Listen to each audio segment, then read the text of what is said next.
നിങ്ങളുടെ favourite shows ഇനി ഒരിക്കലും മിസ്സാവില്ല. ഇപ്പോൾ C5 കാണും നിങ്ങളുടെ ഫേവറേറ്റ് ഷോസ് തികച്ചും സൗജന്യമായി. മോളെ അച്ഛനെ അമ്മയെ ഏൽപ്പിച്ചതാരാ? ഭഗവാനല്ലേ? മകളാണെന്ന് പറഞ്ഞതും മനസ്സു പകുത്ത് സ്നേഹം കൊടുക്കാൻ പറഞ്ഞതും ഭഗവാനാണ്. നമ്മളെ ഇനി ആർക്കും പിരിക്കാൻ പറ്റില്ല മോളെ, ഒരു ശക്തിക്കും. വെറുതെ ആവശ്യമില്ലാത്ത സങ്കടങ്ങൾ വെച്ചു കൂട്ടണ്ട. എന്റെ മോള് കരയുന്നത് കണ്ട അമ്മയുടെ നെഞ്ച് വല്ലാതെ വേദനിക്കും. വാ, നമുക്ക് അച്ഛന്റെ അടുത്തേക്ക് പോവാം.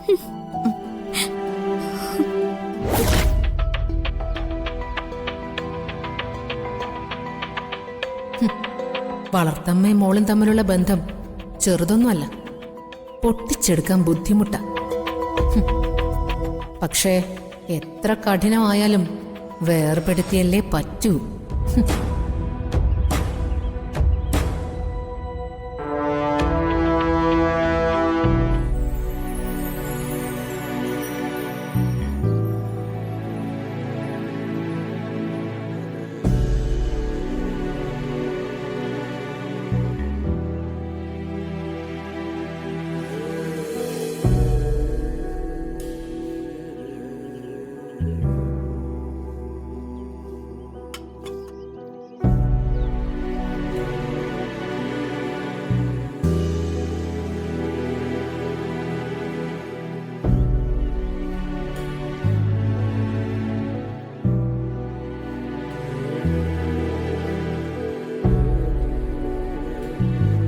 എന്താ ശോതെ, കണ്ട കാഴ്ചയിൽ തന്നെ നീ മോളെ കരയിപ്പിച്ചോ?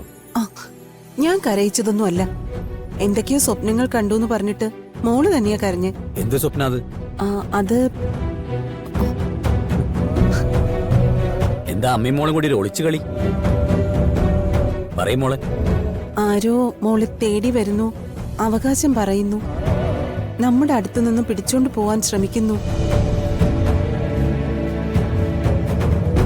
കൂടെ കാണുന്ന അച്ഛാ, അതുകൊണ്ടാ. ആ നടയിലേക്ക് നോക്കുക, ഭഗവാനുണ്ട്. ആ ധൈര്യത്തിലല്ലേ അച്ഛൻ നിങ്ങളെ വളർത്തുന്നത്.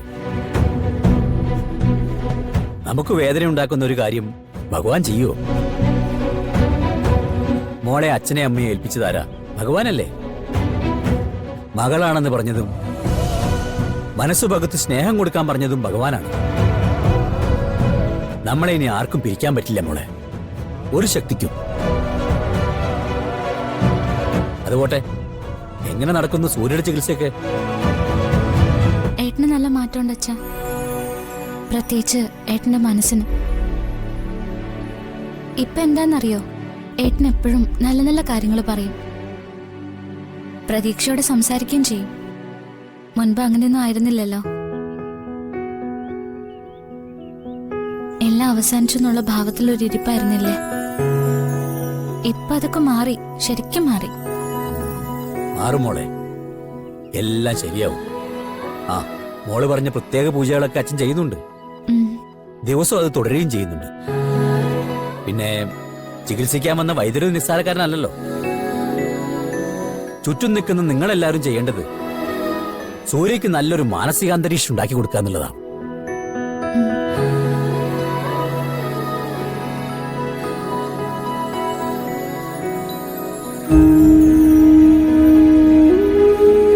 ഏട്ടന് സുഖമായി കഴിഞ്ഞാല് ഞാൻ പെട്ടെന്ന് തിരിച്ചു വരും കേട്ടോ.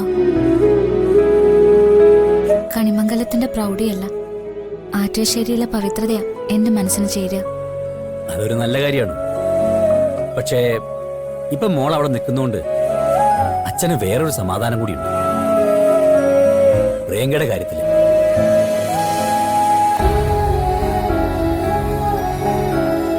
കഴിഞ്ഞ കുറെ നാളുകളായിട്ട് അവൾ ഒരു പരാതിയും പറഞ്ഞിട്ടില്ല.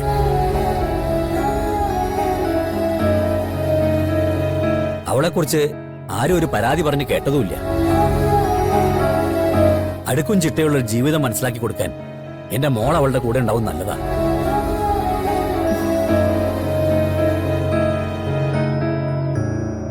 അതുകൊണ്ട് സൂര്യയുടെ ചികിത്സ കഴിഞ്ഞാലും പ്രിയങ്ക നേരെയായെന്ന് തോന്നുന്നവരെ മോളെ കണിമംഗലത്ത് നിൽക്കണം എന്നാണ് എന്റെ അഭിപ്രായം. അയ്യോ, അതെങ്ങനെ ശരിയാവുക? ആദ്യം ഈ പറഞ്ഞ് നടക്കട്ടെ യശോദേ, എന്നിട്ട് ബാക്കിയുള്ളത് നമുക്ക് ആലോചിക്കാം.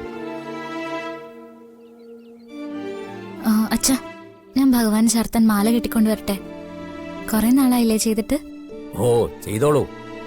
ഈ ഭക്തയുടെ ഹാരം കിട്ടായിട്ട് ഭഗവാനും പരാതി ഉണ്ടാവും.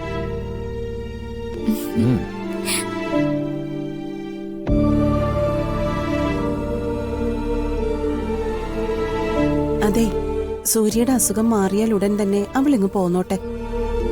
പിന്നെ അവിടെ നിൽക്കാൻ നിർബന്ധിക്കണ്ട. രാധിക മോൾ അവിടെ നിൽക്കുന്നതുകൊണ്ട് വേറെ എന്തെങ്കിലും പ്രശ്നം താൻ കാണുന്നുണ്ടോ? അതല്ല, ഒരു മുതിർന്ന പെൺകുട്ടിയല്ലേ.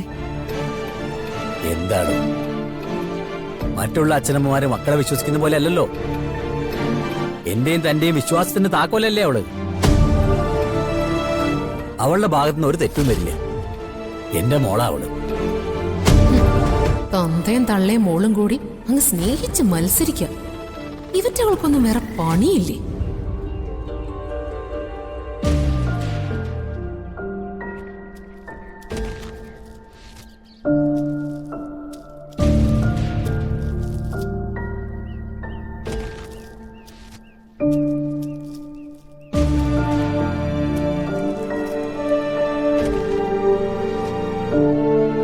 മോളെ,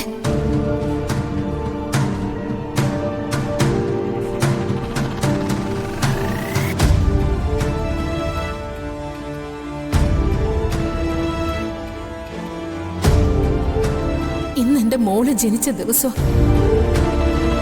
ഞാനൊന്ന് കൊതി തീരെ കാണുന്നതിന് മുമ്പേ എനിക്ക് നഷ്ടപ്പെട്ട മോളുടെ പിറന്നാള് എന്റെ മനസ്സ് പറയുന്നുണ്ട്. അവള് ഈ പരിസരത്ത് എവിടെയുണ്ടെന്ന്.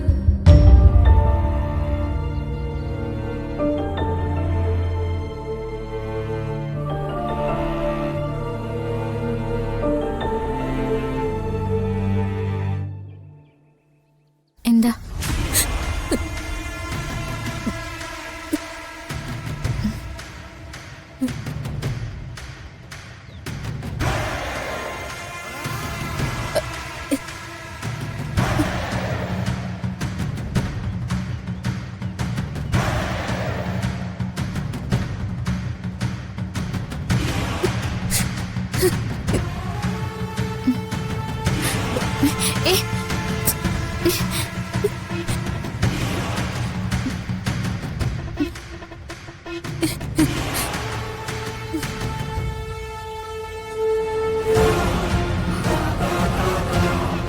എന്റെ മോള് മോളെ, ഞാൻ നിന്റെ അമ്മയാ.